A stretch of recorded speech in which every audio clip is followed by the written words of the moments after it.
you doing, sir? I think you're on. Mute. John, you good? Yep. Can everybody hear me? Yes, sir. Okay, everybody, we've got John on. So, John, I'll turn it over to you, please. Thanks for having me. Thanks for jumping on. Obviously, I'm really excited to announce and talk about the release that was just sent out regarding GRADY-WHITE boats. And it really speaks volumes to me about Eddie Smith and GRADY-WHITE boats. One, for their investment to our athletic department and to this institution at large, but also the relationship that I've developed with Eddie over my time here at East Carolina.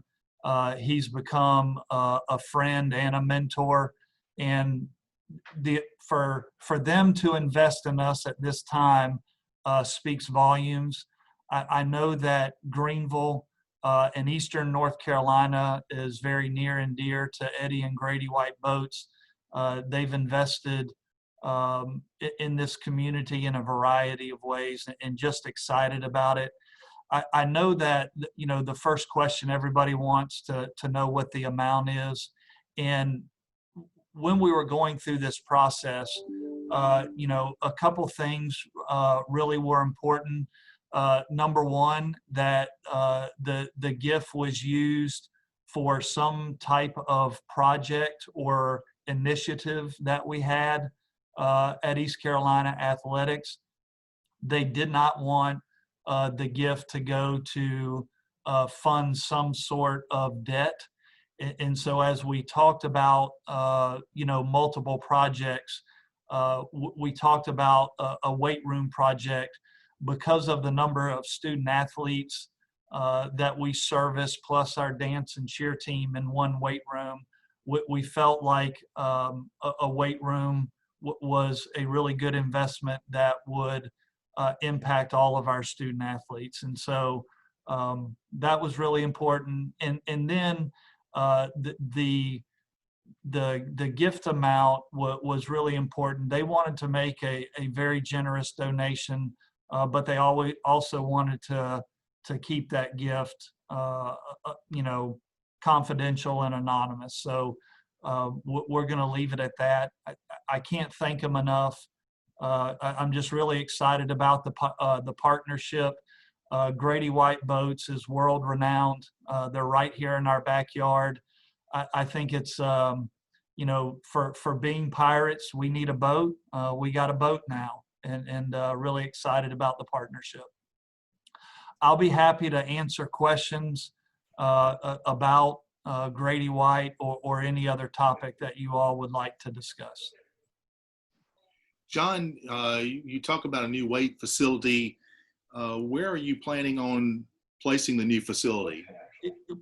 We still have some approval processes to go through, you know, with regard to a weight room. It will be somewhere in the vicinity of baseball, softball, lacrosse, soccer, track, over in that general area.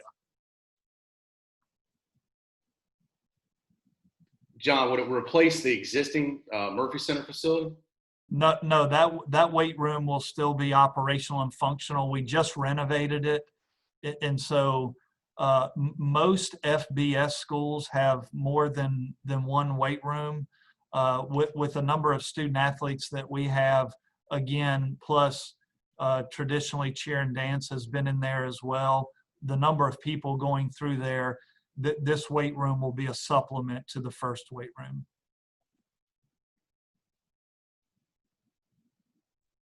John, how long was this in the makings? How long have you been working on this? It's been going on for a while. We really finalized, you know, worked on finalizing it and getting in-depth discussion around December. So we've been working on this for a while. We knew that the signage piece was another piece that we really wanted to bring to fruition before we made a formal announcement. I believe you'll see, maybe even as early today, I think the first location that you'll actually see it is the baseball entrance. And so every entrance to our athletic department, and if you drive around, you'll see all the multiple entrances. They've been working on it. The first insert will hopefully be completed today around the baseball entrance, but every entrance will have the GRADY-WHITE BOATS Athletic Campus signage. It will be lit where you'll see it at night.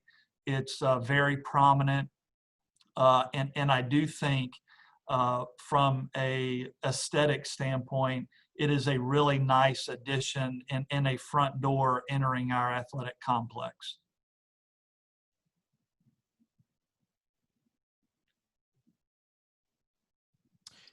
John, a little bit of a different topic. After listening to your interview on Talk of the Town this morning, which was pretty comprehensive, I had a question about scheduling, and you addressed a lot of that. A follow-up would be, with the way that this 10-game schedule is sort of shaping up in your mind, you kind of alluded to the fact if games have to be postponed for any reason during the season, are there built-in weeks in the schedule right now to maybe move games if need be in season, or is that just creating more logistical headaches?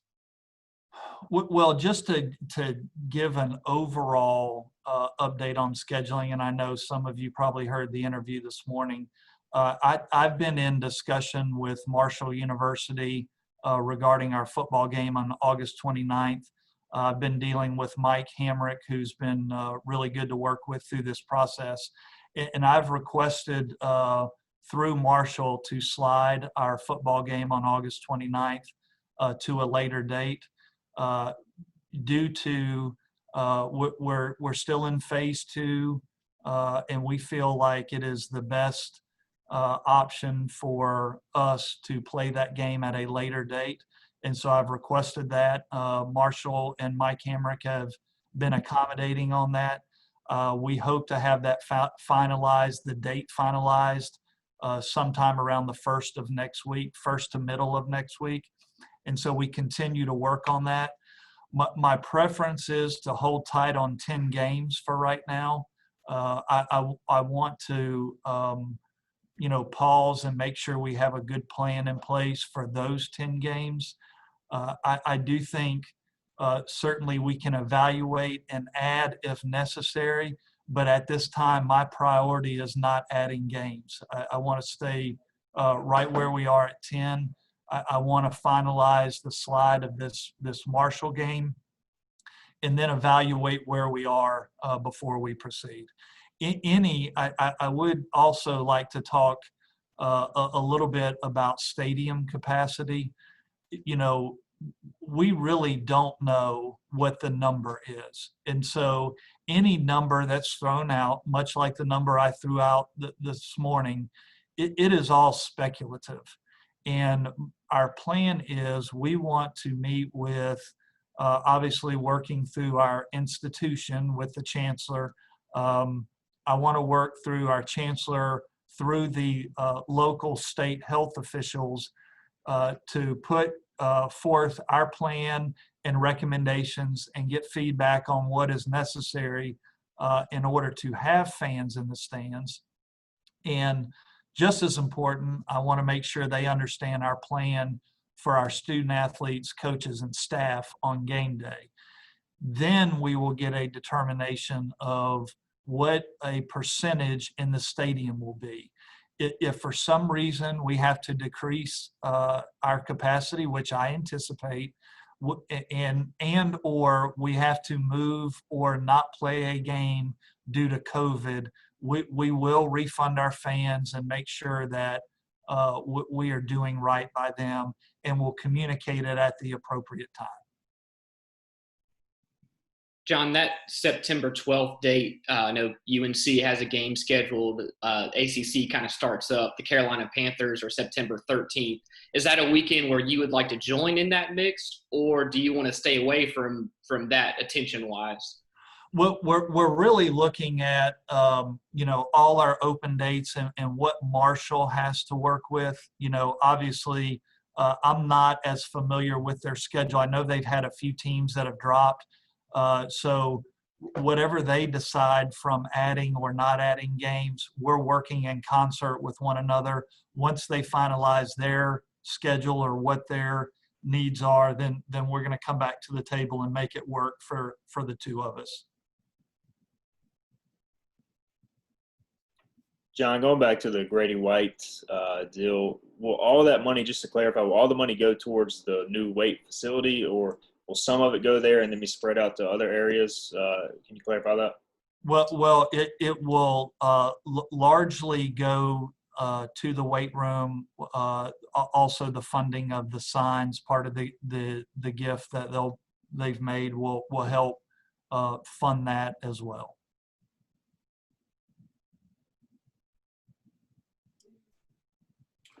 Are there any more questions for John? Okay, John, thank you very much for joining us All right, today. thank you. Okay. Guys, we're just waiting for Coach